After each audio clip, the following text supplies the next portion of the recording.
Welcome to Retro Media Talk. Today, of course, we have the great Steve Lago. Yeah. We got the great Mike Gallas. Hey. And we got me, Steve Montgomery, and we're going to talk about... We got to finish the trilogy, guys, so we had to... I haven't seen it forever, so we had to watch Back to the Future 2 and Back to the Future 3. We watched them this week. So we're going to conclude the Back to the Future series. And, we put Jaws in there between because it was Shark Week, and I wanted to do something during Shark Week, but I missed Shark Week, so Jaws came out a week later after Shark Week. But nonetheless, we fit Jaws in. Now we're going back to the Future to wrap that up. So, guys, I guess... what do you think? Let's start with Back to the Future 2. What are your guys' thoughts on Back to the Future 2 after rewatching it? Well, if we want to go back to the first one, I have a couple items just to mention real quickly. Go ahead.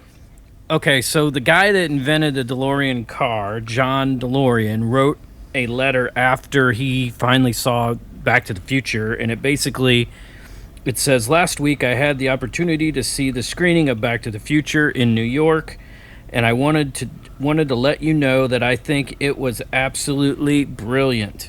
I was particularly pleased that the DeLorean motor car was all but immortalized in the film, and want to thank all those responsible for the outstanding job they did in presenting the DMC as the vehicle of the future. They can join my soon-to-be revived design team at any time. What do you guys know what happened to the DeLorean? I forgot to look that up. What? No, I don't know. Oh, I think I'm making a long story short. I think, as usual, whenever somebody comes up with something like groundbreaking that could change like the industry, I think they got some dirt on them, right? And they ruined them, and then put them out of business. So I can't remember exactly what happened, but it was something concocted. Because you can't go around making a stainless steel car that would never rust, and you know what I mean. True. You can't have that. It's just like you can't have a water powered car. When Tucker came out with his car, they had to ruin him too. They can't. When it comes to the American motor.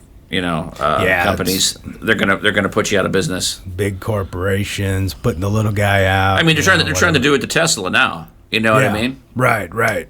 Yeah, it's true, man. Monopolies.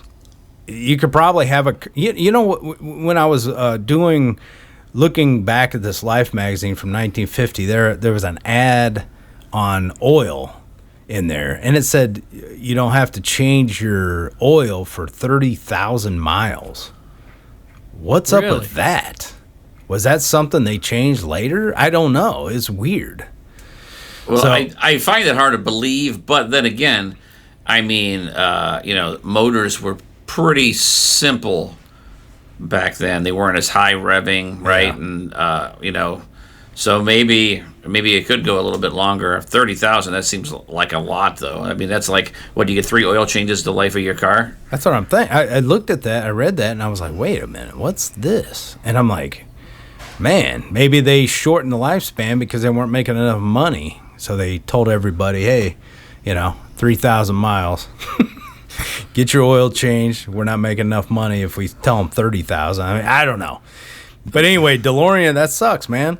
I would love to have a DeLorean. Who wouldn't? I know. So, did anybody do anything great this weekend? How's your guys' weekend? We'll just go with the weekend thing real quick. Yeah, we did the Springfield Road sale. Yes, you did. I saw you at the tail end. It was hot as hell out. Yeah, it was really hot. It's crazy that this must be like the weekend. Like across the country to do like big sales. Yeah. Because my town did it, a couple towns over did it. You guys sounds like you had some kind of big sale going on. I thought it was crazy. garage sale weekend or something. Well, plus like that. I think they do them before a lot of times school starts, big sales, because tail end of the summer, the season's ending. Yeah, I had a bunch of crap I wanted to put out that because I usually do it every year, and then whatever I don't sell, Yeah. I just box it back up and I keep it in my garage. And I'm tired of looking at it, and I wanted to try to do it again this year, but my wife went on vacation and I wasn't doing it by myself because I had to work all weekend. So Oh yeah, it sucks doing it by yourself. I don't do those sales. yeah, I mean I couldn't because I had to work, but Yeah. Oh, true. Yeah. Yeah, it was cool, man. These two guys are awesome that I ran into at the sale. He had all these Starlog magazines. I said, man, it's like, how much would you do a bundle offer on these Starlog magazines? And he worked something out with me. I paid $20 for these Starlog magazines, a couple other items. How many magazines did you get? Quite a few, you know. I mean, what is that? 5, 10, 20? Over 20. So that's pretty good. Yeah, you know, they date back to the early '80s, and I don't know when exactly Starlog started, but I used to have a bunch of Starlog magazines. I think back in the day. 70s, right? Oh, okay, so maybe. Well, Alien's in there. I know that. Blade Runner. I'm trying to think of the earliest ones I've seen in there, but anyway, the guys were super cool. They were neighbors. They had a ton of cool pop culture stuff, Star Wars, Spawn figures, all kinds of stuff. And he was having the sale today, and everything was going to be half off, but I couldn't make it. We were going to this flea market, and so we went to this flea market / museum or antique kind of museum. It's out by Hannah City. I was going through stuff, and I found these yearbooks. I'm always on the hunt for yearbooks. Well, I found a East Peoria, Illinois, 1971 yearbook. Well, what year is that? That's the year I was born. Who went to the East Peoria? My mom graduated in 1971. So I'm going through this yearbook. I go, oh my God. So I look back there. There she is. My mom's in there. I got my uncle in there. And there was another yearbook there. It had my aunt in there. And Gary Richrath was in there because they went to school with Gary Richrath, the guitar player for REO Speedwagon. Right. So you're basically describing how Back to the Future came about. That's exactly how the Bob Gale had the idea of writing Back to the Future, because he found his dad's yearbook. Oh, no kidding. Okay. Yeah. Okay, I didn't know that. That's awesome. What? So he found his dad's yearbook and he thought about going back in time. Well, he didn't think about going back. Well, kind of. He was just like, okay, if I was alive back then, right? You know, what would my dad have been? Would he have been a major a-hole? Gotcha. You know, a jock. Yeah. What would he have been like? A nerd? You know. Yeah. And that's kind of how he got thinking about the story. Well, it's awesome because now, you know, because this is the second type of. I was at another flea market and I bought some Pekin high school yearbooks, a couple of those, and I had friends in there that graduated the same year I did that are in that yearbook, and I'm like, this guy was selling for $1. Now this one they were selling for $8. I bought two yearbooks, but one was 71 and one was 6. Wait, was it 66?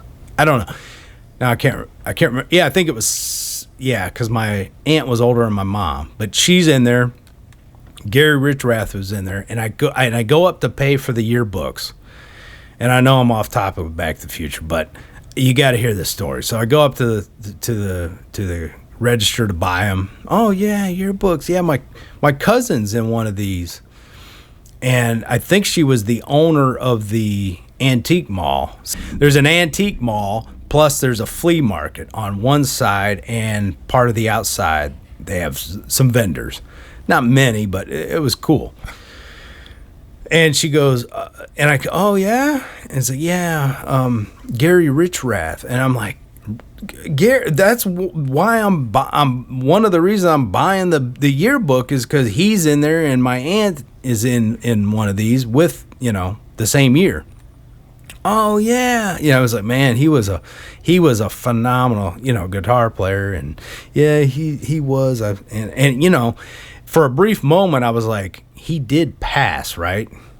And because I was trying to remember if he was still alive, and I was like, no, I think he did pass. I said he passed, didn't he? And I was like, yeah, it's just doesn't seem real. He went way too young, and I was like, oh God, yeah, I thought so. I felt weird when I was talking about it with her, but yeah. So anyway, REO Speedwagon, Gary Richrath in this yearbook, my mom, my aunt, my uncle, a few other people that I know in there. So anyway, that's a long story, but anyway, I wanted to get it out there. I thought it was cool. So anyway, I want to give a shout out to these two guys at that garage sale this weekend. Cool dudes. We talked about Charles Bronson. We talked about all these horror films. They were really cool. I told them about the podcast. They were going to go check it out. They couldn't wait to listen to it. The one guy's on YouTube all the time, so I think he was going to check it out. But he's got tons of stuff. They said they're going to probably open up a store next year and just start selling stuff. So anyway, shout out to those two guys. I'm sorry I don't remember names. What? Very well. But how could you give a shout out to people who don't know their names? I know. Hey, I want to also give a shout out to Louis Dalton, because he actually listened to one of the podcasts because he knew two movies. He knew two movies we were talking about, Paradise and Blue Lagoon. So at one point he was listening to one of the early podcasts. I think Willie Ames listened to it too. Yeah, Willie Ames. Hopefully Phoebe Cates caught up to speed too. But yeah, so Louis Dalton. And now you're officially a podcast. Yeah, we're why is that? Because we're on Apple Podcasts. Oh yeah, we're official podcast. We're finally on Apple, and follow us wherever you get your podcasts, Spotify, Stitcher. We're on Red Circle. We're on Anchor FM. I throw it on my YouTube channel right now, Craze TV. Music Match. I don't know if we're on Music Match. Yeah. What is that? Is that a made-up one? No, it's something that died like 20 years ago. Oh, gosh, I don't even remember. But guess what? Cooch probably still can't find the podcast. Yeah, Cooch, keep looking. You'll find Google it someday. Do Google search for Retro Media Talk podcast. It'll come right up. So, did you guys know that Ronald Reagan was a huge Back to the Future fan? No, but I love that scene with him in the Michael Jackson doing the little Max Headroom. Oh, yeah. Thing on the TV. That's awesome. Well, I guess whenever he ran the movie in the White House, he had the projectionist back the scene up when they were talking about, who's the president, and he tells him it's Ronald Reagan. And he had him back it up? Yes, he laughed so hard, and he had the guy rewind it and replay it again. Oh, that is great. Yeah. I love that. That's awesome. So, what else? And then the other thing is, no one knew there was going to be a sequel. I mean, it almost didn't get done because Universal wanted it, but the writer and the director did not want to do it. They just felt like they were done. It's probably too hard. I mean, difficult. The first time. What happened is this guy that was running Universal at the time, Schoenberg, he let them know that Universal now owns the property and that he wanted a sequel, so they had no choice. Oh man. So at the end of the movie, remember it says to be continued. But that wasn't on the original movie. They added that for the VHS release. So that's why it pissed off fans, I guess. Well, right? Fans were writing in like crazy about, hey, we need a sequel to this. The fans wanted it.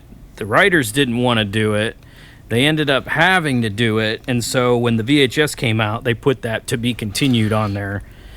Well, I did. I vaguely remember seeing. I remember seeing it in the theater. I remember the ending. Now that we're talking, Are we talking about the ending of 1 or the ending of 2? 2. No, the right? ending. I was talking about the ending of 1. Oh, okay. Ending of 1 then.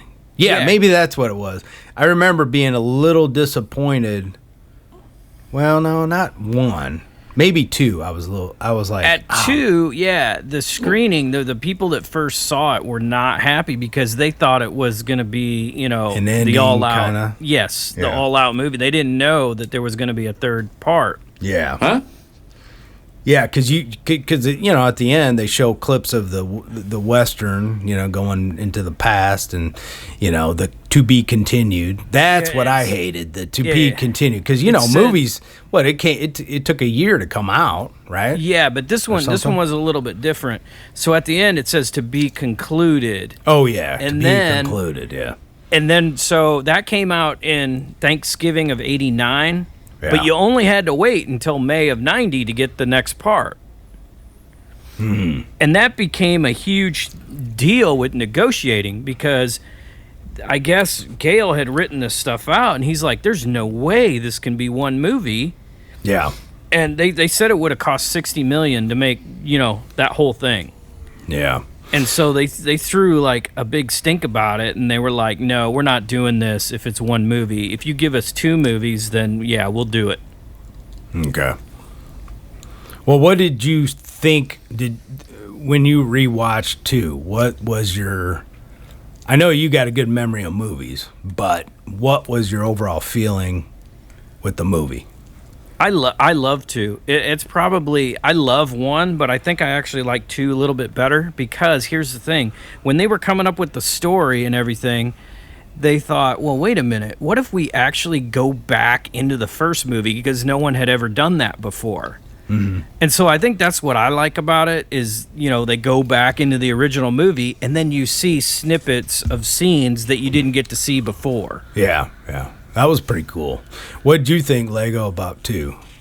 Oh, well, I mean, I love 2. I like 2 better than 1, actually. So, I thought same thing. I thought it was pretty cool. You go back there and you see, like, him actually trying to avoid himself in some of those scenes from the 50s, at the school dance and all that kind of stuff. So that was pretty cool. But, yeah, I mean, I liked it with, Biff being like the big tycoon, like, casino owner, and, the cities and like big, in ruins. And it was kind of dark.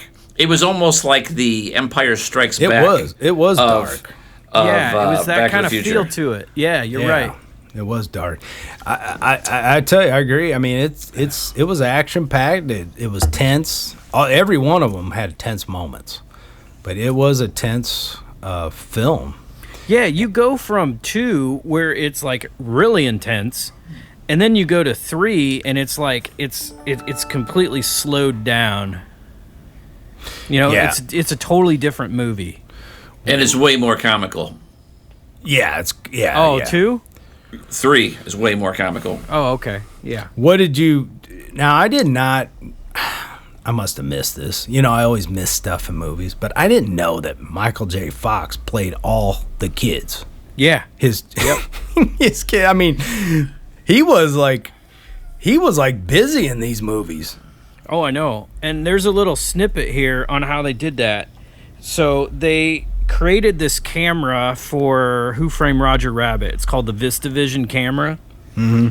And this is interesting. They said, usually what happens is the camera is locked down, and then there's a point somewhere in the frame that's like a split, and then the actor cannot cross that path. That's Right. why I was wondering. They did a great job in having Michael J. Fox interact with himself. I was like, Right. how are they doing this Okay, so good? So what they did, it says up until that point, whenever a show depicted an actor playing 2 characters on the same shot, the camera would lock down and there would be a door jam or some sort of clear vertical line between to determine the split. And the actor could never cross that split line. Right. So what they did is they enabled this new system so that Zemeckis could move the camera, and it was all motion controlled with computer.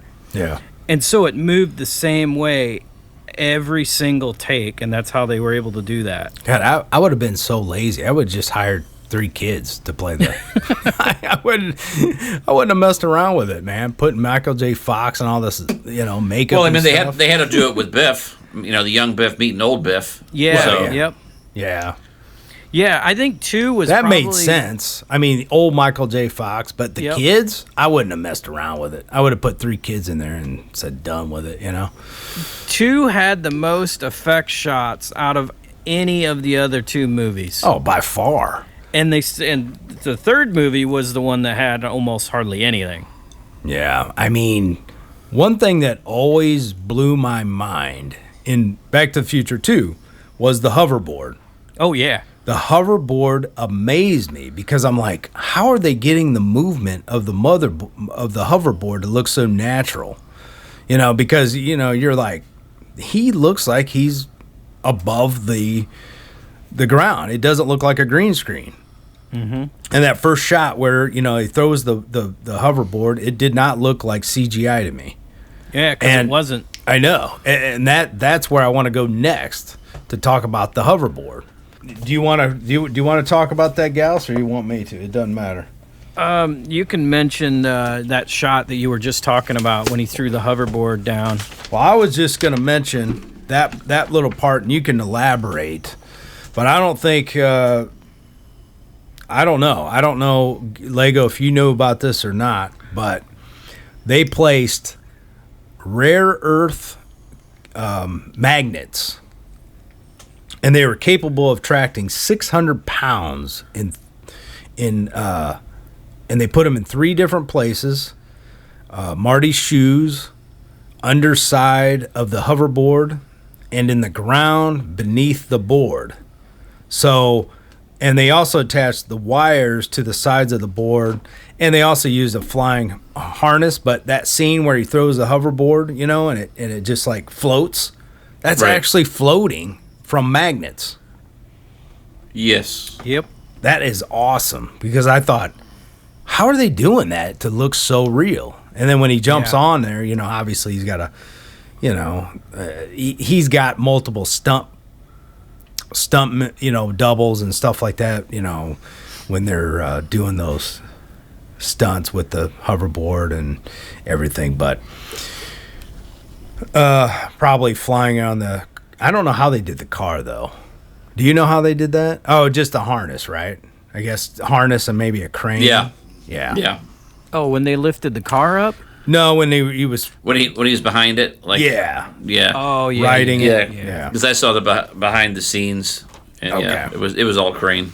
Yeah, that is just awesome, though, the way they did that. That was something I did not know about. There's a lot of stuff in the second movie that, I mean, you read through the book and it's just like, wow, I would have never thought of that. Yeah, let's talk. A lot of the effects. And a lot of people thought that the hoverboard was real because I know because Zemeckis did almost like a promo or something. He did like an interview that was almost like a it was like a phony interview while he was talking about it, and he basically said in the interview that the hoverboard was real, but he was joking around. And it caused people to think that it was real, and people were like, well, "Where can I get one of these?" Where they thought Mattel was making them. Yeah.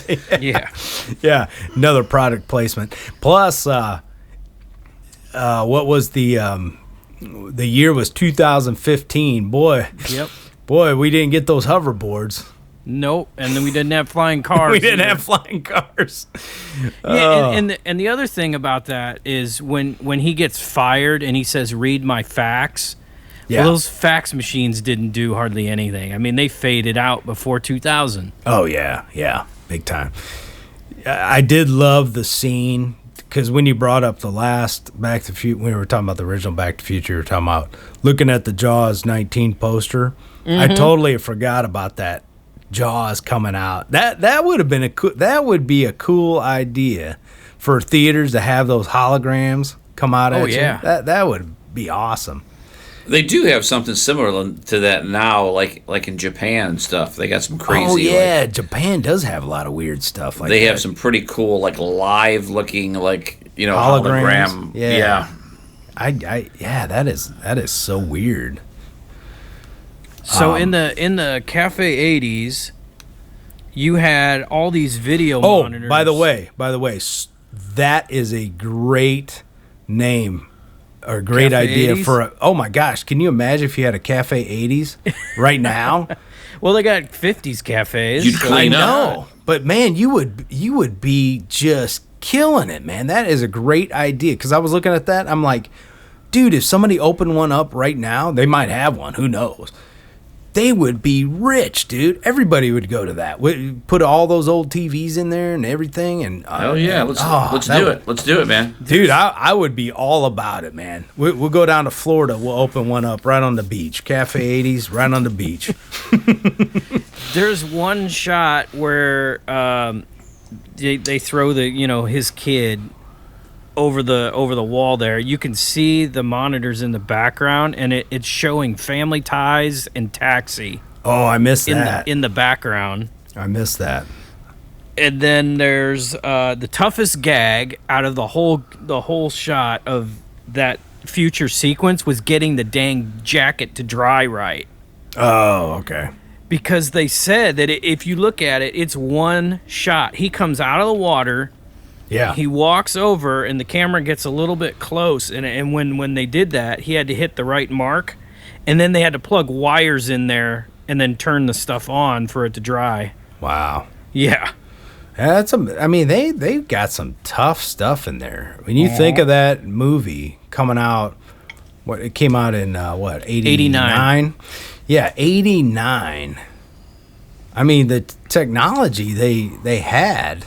I know we talk about this a lot, but it really does seem like it surpasses a lot of movies made today. Yeah, I love all the product placement too. You had that old place that had all the 80s stuff. They had the Jaws video game. Yeah. They had there was one there too. You mean in the antique window or yes. window of the that was awesome. I caught that. I was like, yes, Jaws from Nintendo there. And then there was a store called Mr. Perfect, and the little tagline said all natural steroids. Oh man, I missed that one. Yeah, I saw that. That is funny. So, what are your guys' I don't know. What's your overall favorite parts of 2, I guess? I love the stuff where he goes back to 1955. Yeah. Okay. What about you, Lego? Can you think? I like the parts where Marty goes back to he gets into the hotel, and Biff's wearing his his pimp clothes, and his mom's got those big huge jugs. Yeah. And that kind of stuff. That's and then seeing the city is apocalyptic. They got the biker gang. So I like that scene. And then of course where he chases them to the roof, and she's drinking like a fish. He jumps off the roof. That whole scene. Oh yeah, that was good. Yeah, that was good. They have the Sammy Hagar song. Yep. Yeah, that's probably the coolest part. I also like that little movie. That little movie, and when he, at the bottom. Oh, talking about him, Biff Tannen. Yes, yes, and I love the music in that sequence. Yeah. You go. We could do this the easy way or the hard way. And it was pretty cool too that during that little movie that they were setting up 3 because they mentioned Mad Dog Tannen. Exactly. Yeah, you're right. Now, did you know that there's a deleted scene that they shot with Marty's brother? Yes. And they cut it out. I mean, the picture's in the book. It shows him. He looks like a bum. Really?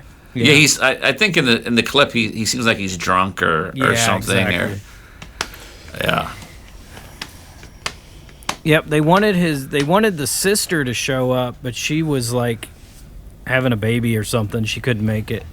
I also like the scene too where Marty's he gets back into town and he jumps through the window and he's in that girl's bedroom and the father's trying to kill him, and then he finally somehow gets onto the what is it, the principal or whoever, the guy from the high school that he knew, and he's got the shotgun. That was a good scene too. Yeah. Hey, let's one part I wanted to talk about is the part where they crashed through the courthouse window. Yes. We got to talk about I did not know the stunt woman, Cheryl Wheeler Dixon. Yes. Who I guess was the stunt woman for Spike, climbed into their harness and were hoisted into position. Well, I guess I'm reading.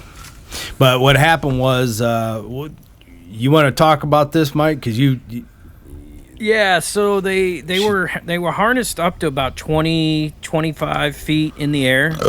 And so I'm drinking a beer. There you go. There you go. There you go, buddy. I need a glass of wine. Go ahead. They were in a harness and they were about 25 feet high, and so there was 3 of them. Actually, no, 4 with Biff, so it would have been him too.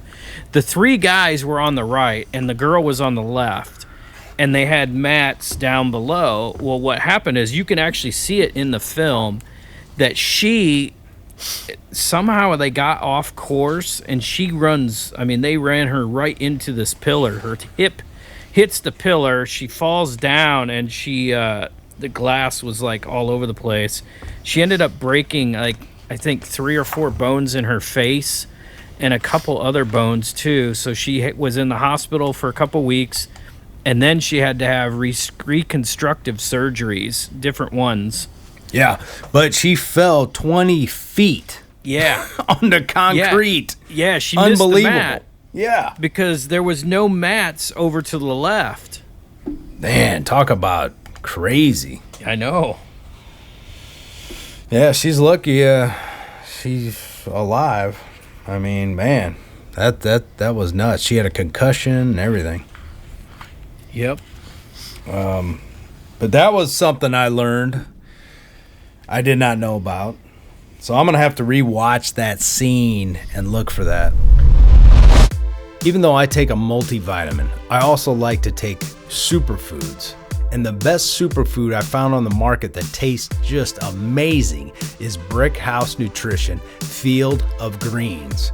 Real organic superfood. 1 scoop of Field of Greens gives you the full spectrum of colors with fruits, veggies, herbs, spices, and more.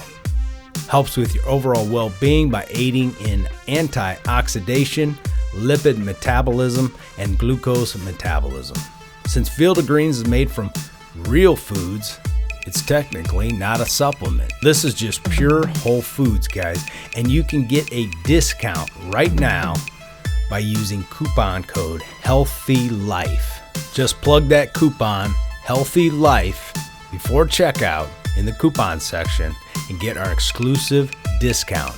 You have to try Field of Greens from BrickHouseNutrition.com. Hey, did you guys notice that when they get out, when they get to Hill Valley in 2015, they get out and Doc starts pulling that stuff off his face? Yeah. He mentions in there that he went somewhere and they replaced his spleen and they replaced his colon. Yeah. Right. I remember. I never caught that before. Oh yeah. He was like, did he say something about rejuvenation or something? Yeah, a rejuvenation clinic or something. Yeah, got a new colon.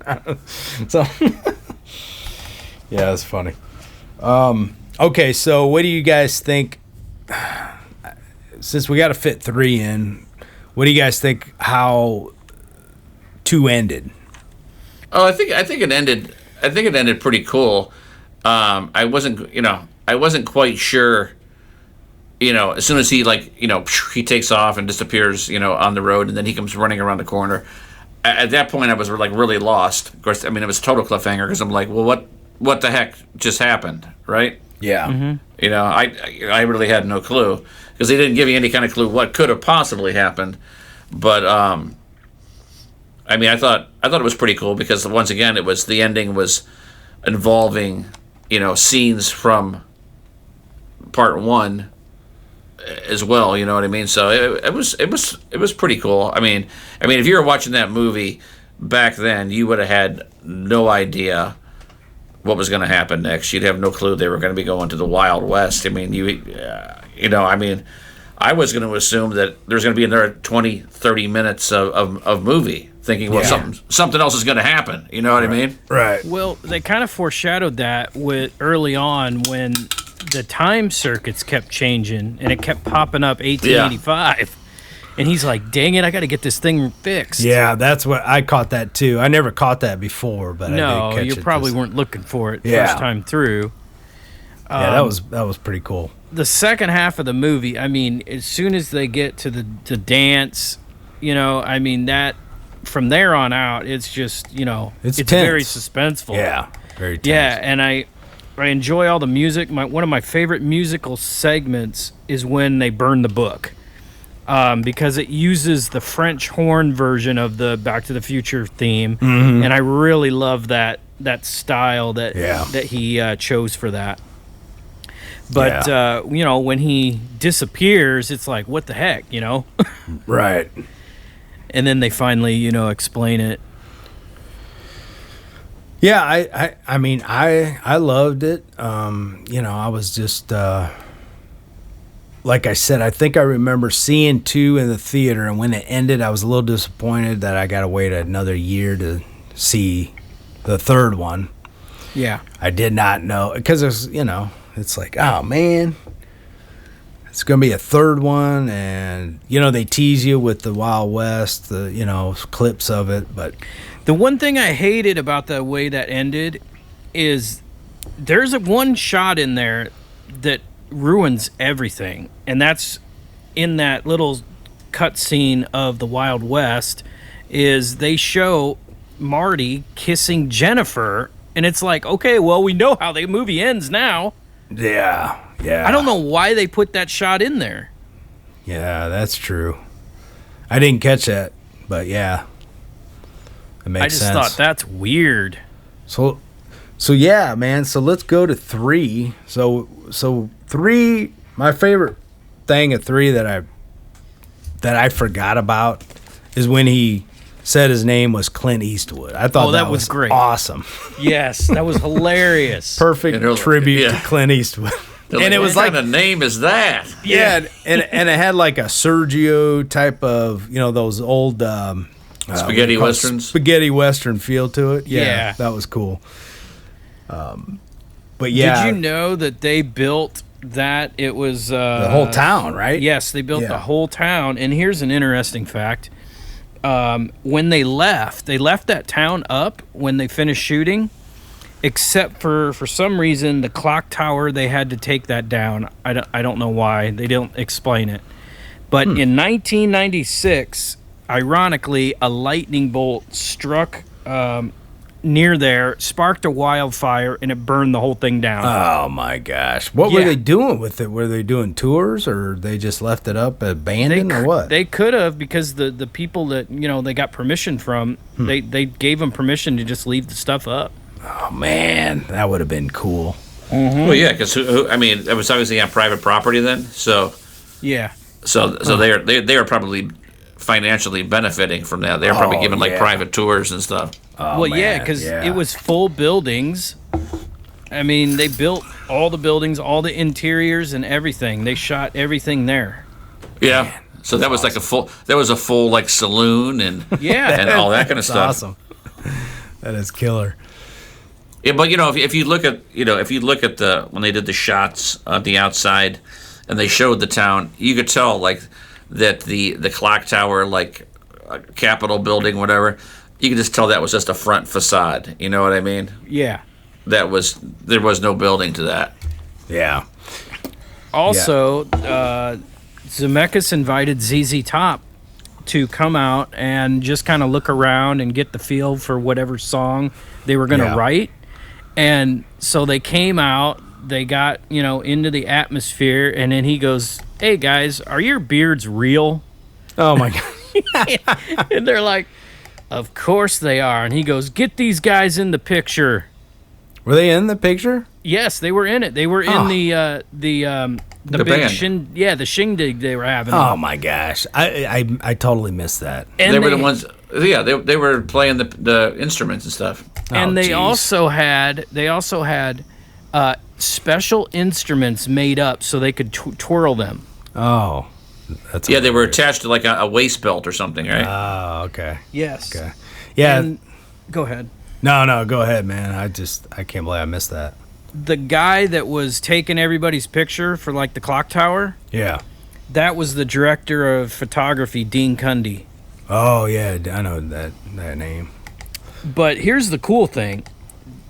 Zemeckis actually wanted Ronald Reagan to play the mayor. Oh my gosh. Yeah. You know how hard that would have been to get that to happen? Well, he was not president at the time. You 'Cause think this he'd was- want to be? But still, I mean, he still would have had, Secret Service there, Yeah. and it would have been tough. Well, Yeah, Arnold's he declined. Doesn't Arnold play in movies? He did. He did go back to playing. In Yeah, he was movies. in, Terminator and all that Well, I guess stuff. he wasn't president. He was governor, but whatever. But yeah, I mean, that would have been That would have been cool. it would have been awesome. Man. So, what did you guys think of 3 overall? Well, I thought three was awesome just because it was so different. Yeah. Yeah. But like I said, I didn't really care for the ending. I mean, they definitely made sure that the DeLorean got destroyed, right? Like Doc wanted. But once he shows up in that stupid flying train, essentially, Yeah. and and then I agree, man. I agree. I did love it. The overall movie. I'm not gonna say it. It's weaker of the 3, but they should have you're just right. left that. They should have left that scene out with Doc and his kids and what's her name. well, I think it would have been better if she would have been able to come back with him. That she could have got into the car. He would, and they all left in the future, and then they started a family or whatever in the future. I was kind of like, oh man, it's like he goes back. I mean, yeah, it's only seconds. Doc comes back and he's been in the past for X amount of years and brings back those 2 kids or whatever. Is it 2 kids or 3 kids? 2 kids? I don't know. Was it 2 kids? He had? Yeah, Jules and Vern. Yeah, Jules and Vern. Jules and Vern. Yeah. But yeah, I guess it's but I think for me, I would have liked for him to have rescued her from the train and then got into the car and all left together. Because what I didn't like about the ending, it's not like I didn't like the ending, but you don't know where they go after that. Right. So, well, I've already been to the future. Well, what does that mean? Did he go back to the future again? Well, he had to because he had to hover convert his train. Oh yeah, that's true. So we don't know where he goes, so it's kind of like it leaves it open a little bit for maybe a 4th one, which Yeah, it's of course not they gonna happen. never they never made, which I'm surprised. As many dumb movies that come out today, they didn't try to reboot Back to the Future is beyond me, but they probably would have screwed it all up anyway.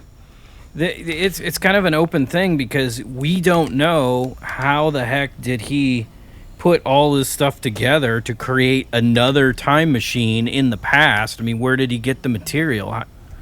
It's too open. One of the things in 3 that I absolutely love, the scene that I really love the most, is the drive-in in front of Monument Valley. Oh, I love the drive-in. That scene is awesome. Only thing they were missing is a playground at the front. Yeah. They needed a playground. But yeah, that's cool. I take it that's a real drive-in, right? Supposedly it was. Yeah. I don't know if it's still there now, but Yeah. So What's what did you that? The drive-in. You think that was a real drive-in? I mean, No. operational drive-in. You don't think so? No, I don't think so. Could have been, I suppose, maybe. I think it. No, I don't know. Yeah, I guess we have to look in the book and see if they say anything. Well, it says all it says is the Pahachi drive-in set, so it probably wasn't. Oh, okay. You know, the thing that was dumb about that is when he did finally get into the past, right, and he runs into the Indians, and then he puts it in reverse, and then he flies over the thing, and he puts it in reverse, and he goes into that cave. Are you telling me, seriously, the Indians couldn't think, oh, he's not, like, in a cave somewhere? I mean, like, I mean... Or just keep driving. I'm sure those Indians would have moved. Yeah, I would have... It's like, whoa, what's this? Of course, you know what happens when you hit a deer. Imagine hitting a horse. Well, that's true, but I'm sure the horse would have got out of the way, you would think. Yeah. I don't know. What's interesting is that bear that was in the cave, that was not a real bear because they hired a real bear to shoot it, and the bear slept through the whole day. That wasn't a real bear chasing them and stuff? Really? They hired a bear on from the circus? Yeah. Wow. On one of the takes, whatever they had to finish up, the bear, it's a guy in a suit. Except for one of the shots. Well, I was going to say, except for when the bear screams, rah, that's a bear. Yeah, I have no idea. That was Sean Connery. That's what the book said. I don't know. It's crazy. But yeah, I mean, I like the whole Back to the Future 3. I thought the scene on the train was very suspenseful. Yeah, definitely. The music in that sequence is some of my best favorite Back to the Future music. So do you think, because to me it looked like it, when that train goes off the end, do you think that was a real train? Because to me it looked like that was a real, like, outside shot in a chasm. Do you think that was a real train? It is that was a model, isn't it? Outside shot, but it was a model. Yeah. I mean, it looked pretty realistic to me. Yeah. It really did. Well, that's what I love about models. You can't tell they're models half the time. They're just so well. They look so well on screen. And then at the end, when they actually, split the DeLorean, because they did tests, and a normal train hitting a car, it would not break away like that. There's no way. And that's what they were kind of getting for, because they wanted to say, hey, the DeLorean is not going to be put back together. That's what they were kind of going for. Yeah. So what they did is they disassembled it ahead of time, and then at a certain point, they just detonated it when the train hit it. You know, what I was thinking, as soon as he arrived back in the present, the first thing that was going through my mind is, how's he going to get it off the tracks? You know what I mean? Right. I was like, what's he going to do? I mean, I didn't know that it was going to get run over, but I was like, well, how is he going to get this thing off the tracks? Where's he going to go with it? So, right. Yeah. So I guess they pretty much had to destroy it, right, with the train. Yep. And obviously, the ravine name has changed. Yeah, Clint Eastwood, or Eastwood Ravine. Yeah. Eastwood. Yeah, I love that. I just love the way they fit everything, kind of paid tribute to the old Westerns in a way. Yeah, and Zemeckis said this was his favorite one to do because he always wanted to do a Western. Yeah, that's cool, man, Like I said, I mean, it's a great... I hate to say which one's my favorite, but, because they all got their own thing. Yep. They all got their own thing. So it's like, I want to say, they're all my favorites. But, if I had to pick one, I don't know. It's going to be between 1 and 2. I mean, 1, I can't say 2's better than 1 just because the original story's there in 1. Mm-hmm. But as far as action-packed and stuff and more, just, I don't know, nonstop, then 2. But then 3's got a lot of great stuff I like in it also. Right. Yeah. I mean, I guess when you really look at it, I mean... It's really just all one entity. Yeah, I mean, one really set the precedent, right? I mean, it established the whole universe. So Yeah. without one, you couldn't have two or three. So I mean, Nope. one probably is the greatest one, but I enjoy two Right. more. But if you think about it, if you could get rid of the credits and just splice them all into one big movie, There you go. I mean, it really is. I mean, Yeah. you could literally just do that, and it could play a 6-hour film. Yeah, true. Yep. Yeah. It's kind of like well, I don't know. I was going to say Star Wars, the Star Wars trilogy. I mean, Yeah. it's hard for, I mean, Empire Strikes Back obviously is my favorite because like 2, it's just kind of nonstop. Return of the Jedi is kind of, nonstop too, but it's kind of more, what do you say, guys? Campy? Or a little bit more? I just watched Ewoks in there. I just watched Empire like 2 days ago. Yeah. And after watching that one, I mean, it makes you realize really how Episode 4 really isn't that great of a movie. It's not. It's kind of slow. It's kind of like there's really not a whole lot to it. You know what I mean? It's like it's so. It's Well, great. that's the one that had to build everything up. You're talking Star Wars, the original? Well, we're talking Star Wars, and I know we're not talking Star Wars. This is a Back to the Future thing, but Back to the Future, we established that really Back to the Future 1, that's the greatest one because it set it all up. It was exciting, blah blah blah. But looking at Star Wars, Empire, it's a lot like Back to the Future 2. It's a little bit darker.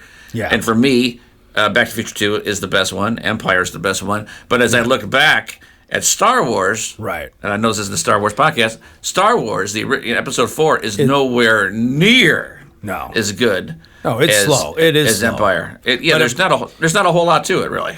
I guess I was getting at, when everybody says Episode 4, Episode 5, people get confused. So I just wanted you to say, I guess, the original Star Wars, because that's how I look at it. The original Star Wars, just not to confuse people, because when you look at the trilogy, a lot of people get confused with all the, the first 3 movies were the last 3 movies or whatever. It's like, what? It makes you wonder, really. I mean, I understand, why George Lucas did it, but just for the simplicity of things, did he really need to name it Episode 4? No. I mean, seriously. So. I wish he wouldn't really. I know. I wish he wouldn't have, in a way, because it really does get confusing for the layman out there that doesn't know much about the Star Wars universe. But I agree. And then and then at that point, you're like, Episode 4. Wow, there's 3 more episodes prior to this, and so you wait for 30 years to get those episodes, and then they suck. And it's like, so it's like, you should have just said it should have just been Episode 1. You know what I mean? Yeah, I mean, I love Empire. Return of the Jedi, I do like in a special way. I mean, I love in a special way, I guess. But it's a good movie. It's a good movie. It is a really good movie. And Star Wars was always slower to me, but there was some great stuff, and plus, the technology for what they did in '77, you just can't. You just for sure. You gotta put it up there as a masterpiece. But yeah, I totally agree with you. And another thing, I know we're not really talking about Star Wars, but I know I was watching Empire the other day, and they put a lot of those new scenes in there now. We're never going to see the original version ever again, according to Lucas. Yep. He doesn't want those to be seen. But it's like some of the things they fixed in the movie. Right, and then some of the things they didn't fix, and I'm like, why didn't they? Yeah. Why didn't they fix those stupid like the tauntaun, like the stupid stop motion tauntaun? Why didn't they get rid of that and fix that? Why didn't they fix Obi-Wan's lightsaber in Episode 4 when you can totally see the rod? Oh, can you? You could see the metal rod. It the light goes off for a second. Yeah. Why didn't they fix that? But I mean, it's just weird how they picked and choose, what they were going to do. So, especially like that first opening Hoth scene, when he's on there, and then they have the stupid like snow beast, right? Just the arm that's on a stick that that knocks him off, and then like the rubber tauntaun, and he falls over. I mean, they couldn't fix that stuff. I mean, come on, it's so ridiculous. You know what I mean? We're gonna have to repeat all this for the Empire episode. Yeah, for sure. But since we're tangenting to Star Wars, right. did you guys see Obi-Wan? Oh yeah, I did. No, I haven't seen it.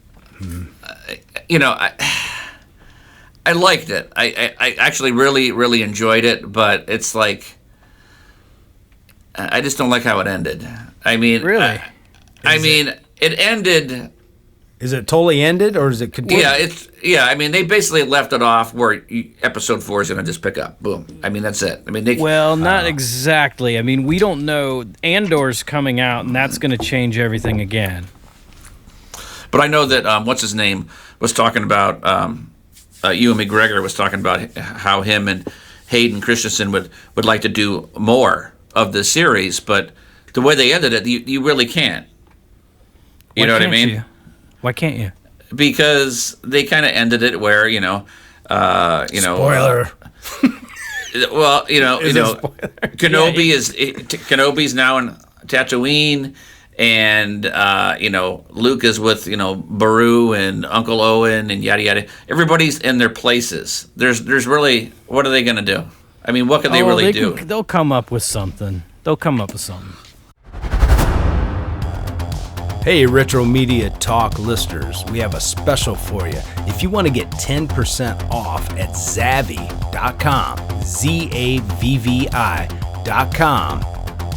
and check out my exclusive coupon code, Steve-R, that's the letter R, 45U, and that's the letter U.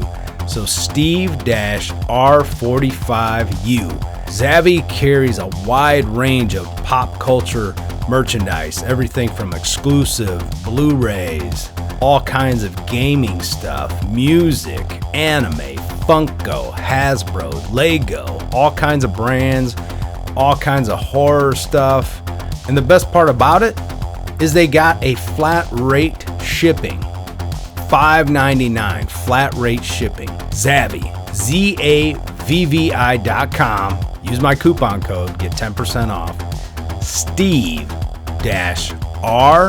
that's the letter R, 45U, and that's the letter U.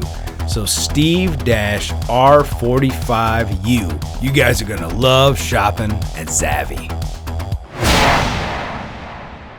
Okay, going back to the Future, I got a couple things here. Okay. Part 3.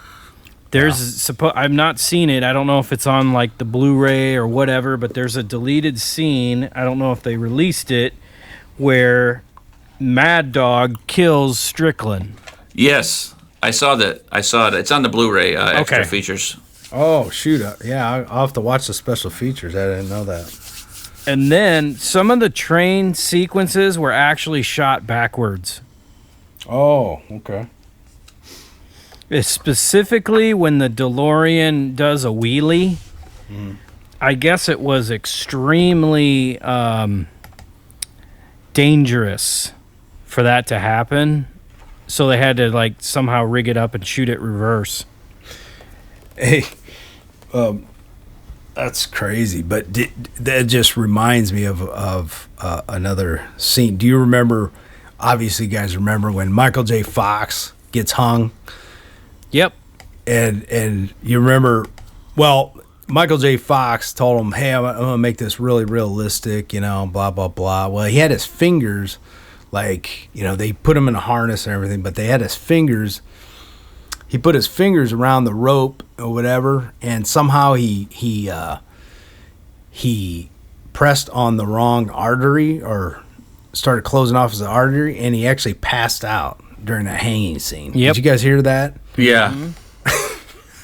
For about 12 seconds. Man, that's crazy. I didn't know that. But when I watched that scene, I watched 3 last night, I said, man, Michael J. Fox really looks blue. I mean, he looks like he's passing out, you know. He was just, or red or blue, whatever. I mean, he just looked like he was passing out. And so I thought that was pretty interesting. So I assume that's the scene. He was really passing out in that. Yeah. That they really left in there, I believe. But that was pretty interesting fact. What do you guys think of Doc's love interest? Mary Steinberg. You knew it was gonna happen because I don't like her. You don't like Mary? She's annoying. No. I liked her in this, but you know. But you knew this was gonna happen because they teased it in 2. Right. Remember the first time he mentioned, he goes, "When we get back, I'm gonna dismantle this thing." And then he goes on to say that he's going to, you know, study the next greatest thing, women. Yes. Oh, yeah. I was just looking up something here, what she was in, because they said they liked that time, that Mary. She was in that Time After Time movie. Yes. Remember that? With Jack the Ripper, the whole Yes. That's why I was like, I like that movie. Yeah, I love that movie. Yeah. I loved her in that movie with Malcolm McDowell, and I forget who the Ripper is in that movie, but that's a great movie. That's a great movie, yeah. So they liked her in that, and that's why they cast her in this, I guess. But I was still thinking about Mary when you were talking, but I used to have that on VHS. Yes, I think I did too. I can picture it right now. In the, I don't even know if they put it out. Crap, I gotta look. I just recently watched it on I think Prime or something, and it's still a good movie. It held up for what it was. Okay. And it's kind of cool because the time machine that's in that movie is the same time machine from The Time Machine with. Yeah. That's a classic. With what's his name in it? I can't think of his name now, but the classic, Time Machine movie, that's the same machine. It was called, wasn't it called The Time Machine? Yeah. Yeah. With Rod, what's his name? Rod Taylor. Yes. Yeah, that's an awesome movie. Yeah, it looks like they do have Time After Time on Blu-ray. It's part of the archive collection. Of Warner Brothers? Archive? Yeah. Yep. Didn't they use the same exact, it probably wasn't the same exact machine, but when they redid the Time Machine with what's his name in it from what's the guy's name? But they did a new version, like 2000. Oh yeah. What's that guy's name? I can't think of his name now. Shoot. Good actor. Yeah. He was in Memento. Yeah. Yeah. Hold on. Let's see real quick. But they probably didn't use the same machine, but they made his machine look just like that. Is it Guy Pearce? Yes. Yes. They made a replica. They made a replica of that time machine for that movie. Okay. Guy Pearce, Orlando Jones, Samantha Mumba. I don't know. Director Simon Wells. Yeah, came out in 2002. Oh, was it 2002? Yeah, that was a good flicker. Yeah. I'm a sucker for time travel movies. I like them. Oh yeah, I mean I can watch a time travel movie like any day of the week. I know. They're fun. What's that one? It's like these two guys, and they make this time machine in this storage unit. You know what I'm talking about? It's like an indie movie. Sounds familiar. It's really good. They what they do is they build this machine there, and then they release this gas, and they fall asleep. I think though my favorite time travel movie is The Final Countdown. Oh, that's a great one. I got that one on Blu-ray. Me too. Yeah. Me too. Yeah. Yes, Yeah. that was great. I love that one. Well, now we're on time travel movies. And The Philadelphia Experiment's a great movie too. I don't remember what happened in that one. I don't It's been so long since I've seen that one. Michael Pear or whatever is in there. Oh yeah, Paray. Oh Paray, dude, yeah. he was awesome. Like Streets of Fire. That was a great movie. Yeah, Eddie and the Cruisers. Yeah. Greatest American Hero. Yeah, he was like a big time actor back Yeah, then. what happened to that dude? I mean, he had that cool bad boy look to him, you know. Yeah. I don't know what happened to him. If he's still around or what. Yeah, I haven't seen him in anything that I can remember. Oh wait, one of my favorite though, time travel movies, Idiocracy. Is it for comedy? I've never seen that. Is that a time travel movie? Yeah. It's the future. You got to see it. It's got Luke Wilson, but it's the director of or creator of Beavis and Butthead. Yeah, Mike Judge. Mike Judge. Oh gosh, it's awesome. Well, it looks like Michael. What's his name? Pear, Yeah. or whatever his name. Yeah. He's like done like a ton of stuff, but it's just like all B movies. Really? Yeah, I mean, He's still putting stuff out. From between 2020 and now, it looks like he's got like 20 plus, 30 plus projects. I mean, so he's doing a ton of acting still. Wow. I don't know what movie you're talking about when they build the time machine but I'm looking through titles and I don't know. Yeah. It's like it's considered one of the greatest time travel movies because it's like an indie movie. Okay. Remember it'll that come to me. one that cruise movie, Edge of Tomorrow? Wasn't that a time travel movie? That's one. That was almost like Groundhog Day with science fiction. Yeah. Because he kept on reliving the same day over and over again, right? Yeah, it was. It was kind of. It was Primer. That's what it was called. Primer. Have you ever seen Primer? No, I'm gonna check it out though. Yeah, it's a good one. 2004 film. Okay. Good. Something new I gotta check out. All right. Another good movie too was that one with Bruce Willis, where he's like an assassin. Looper. Yeah, that was a great one. Yeah, you seen that, gals? No. That's a good one. Donnie Darko was good too, although it was a little bit weird. That was weird. That was weird, but it's got a weird.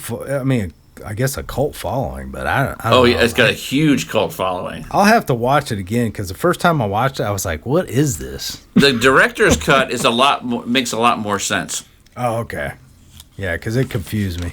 Just like that movie I brought up before, Interstellar. It's a very you gotta really think, and it's like, oh man, sometimes I just don't have the energy to think in some of these movies. They're just over my head, you know. The whole science and the behind all this. So I like a movie to be kind of dumbed down in a way because I just want to sit there and enjoy the entertainment. That's why I think that's why I like action flicks a lot, you know, just like vigilante movies or something like that, you know, just, go, you know, somebody does something and you go kick their ass, you know, it's simple and I like it. Are you all out of bubble gum? Yeah. I'm all out of bubble gum. That's like, that's why I probably, like the season of Lost when they time travel back to the Dharma Initiative. Oh, That's I love that. That's my favorite season. Yes. The time travel. Yes. That was It's great. great. That's great. Did you guys like the ending of Lost? I know everybody asked, did you like the ending of Lost? Did you understand it? I mean, I liked understood it. I think I understood it. I understood it, and I liked it. I can understand why people were like a little peeved. Yeah. Because they tried to avoid the fact for the whole series that saying they're not dead, but they kind of made the ending like they were dead. Because they were in heaven, right? I mean, but they weren't dead the whole series. That's the whole thing. Yeah. But I liked it. I think that I didn't really care where they went the last season. Like, to me, they could have done something different. But as long as somebody didn't wake up and it was all a dream, I was happy with it. Because that's what I was afraid of. Well, that it was all a dream. Yeah, I was thinking the same thing. What's it, the Saint Elsewhere or whatever, where it was like a snow globe or something? Or Yeah. See, that's what they're talking about now. Everybody's concerned about what they're going to do with the fifth and final season of Stranger Things. Because there's a like lot of parallel universe. There's a lot of talk now is that the whole series is really just a Dungeons and Dragons game, or something like that. That's what they're worried about. So it'll be interesting to see what they do. Hopefully they don't ruin it. Yeah, hopefully they don't. Have you watched that, Gallas? No. Oh, you've got to watch Stranger Things. You'll love it. It's a great show. I haven't seen the last season yet, though. It's good, clean entertainment. Yep. Okay. You'd like it. Plus, it's a lot of good 80s synth soundtrack music.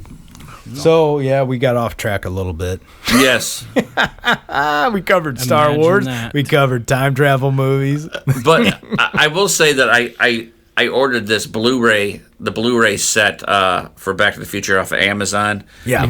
It comes in like this little hardcover book. Yep. And man, it's great packaging. I don't like the fact that they're in like sleeves. Yeah, but, that sucks.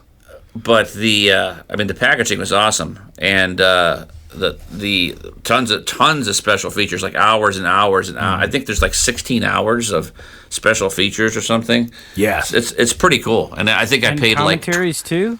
Yeah, I think I paid like $26 for it or something.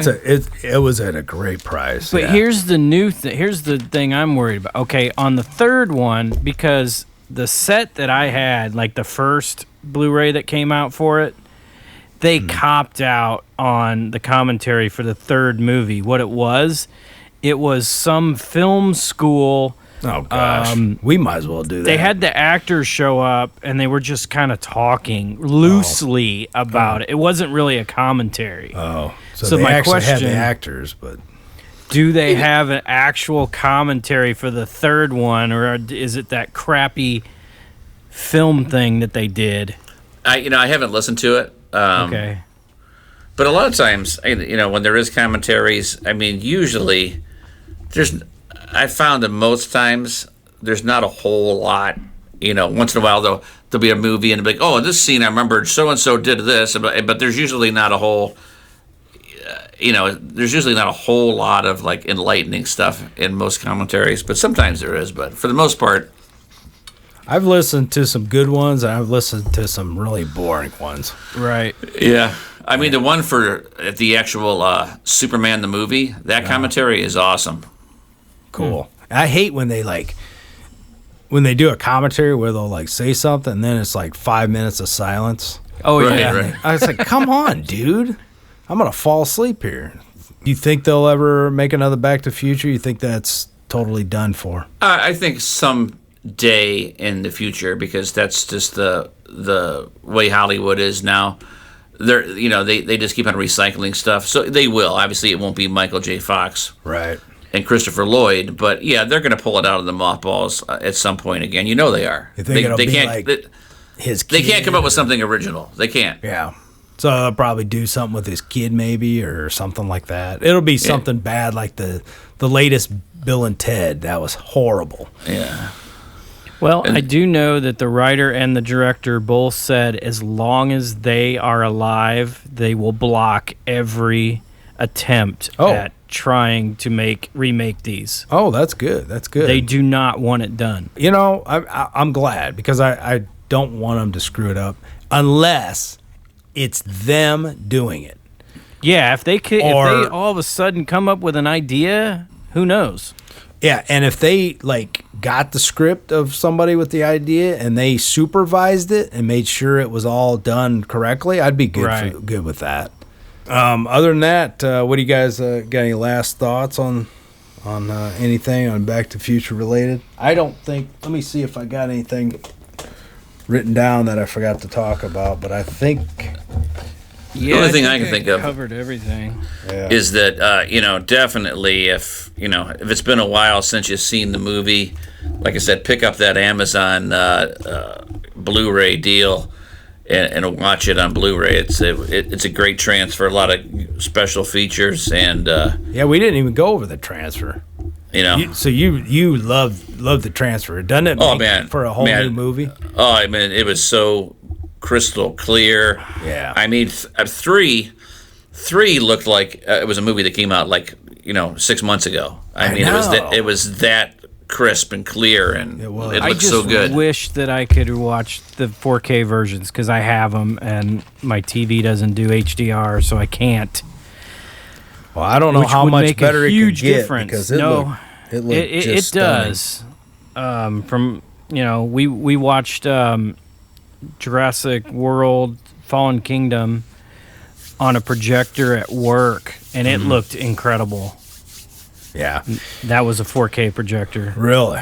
Well, Yeah. I was blown away by the picture quality, the sound, and I don't know, man. It really does change the experience. Do you guys know what the working title for Back to the Future 2 was? No. Paradox. Yeah, I did hear that. That would have been a horrible name, huh? The other thing is when they were But didn't they just use that as just to hide the fact they were. Oh, yes, so that's smart. Yeah. The working title was, what they used back then so that the, Keep people it wouldn't be secret. coming around the set or Yeah. on location and stuff like that. But Yeah. also one of the original ideas was that Marty always did the right thing, and so now he was actually going to do the wrong thing, which would then lead to the obviously alternate 1985. Yeah, that's cool. And then also one of the original ideas, when they were first coming up with it, they really wanted to get the 60s in there. So instead of doing the 50s, they wanted to do 1967. Mm-hmm. But they couldn't figure out a way to work it out. See, that would be cool. All right, guys. Well, let's wrap it up. You can find us on Spotify, Amazon Music, Apple Podcasts, Stitcher, Red Circle, Anchor FM, and my own YouTube channel, Craze TV. And I guess that's about it. But if you guys want to review us, go to Apple Podcasts, give us a 5-star review if you can. If not, totally get it. But we're only what is this? This is our 6th episode, I believe. Could be. Yeah, something like that. So we're only 6 episodes. We have got a lot of stuff we got to cover. But Yeah. we'll start having some guests on. We got some guests lined up that want to come on. Can't wait to get them on, talk about their favorite movies and stuff. So I don't know when we'll get to the music part, but we are kind of covering the music also in the movie right now. So we're not actually making an episode solely on music yet, but we will. But we actually, when we started this, we were going to talk about movies, music, and games, and whatever else media related. Well, the last episode on Jaws, we talked about the Hello? NES Jaws game. Right. Yeah, exactly. Yeah. So we're kind of covering it with each episode, little bits and pieces. Plus, we're covering other stuff that kind of gets wrapped up in there. Are you all right? Hello? Lego, you still on? All right, guys. So since we lost Lego, we're going to go ahead and sign out. We will talk to you guys on the next episode. Thank you for listening.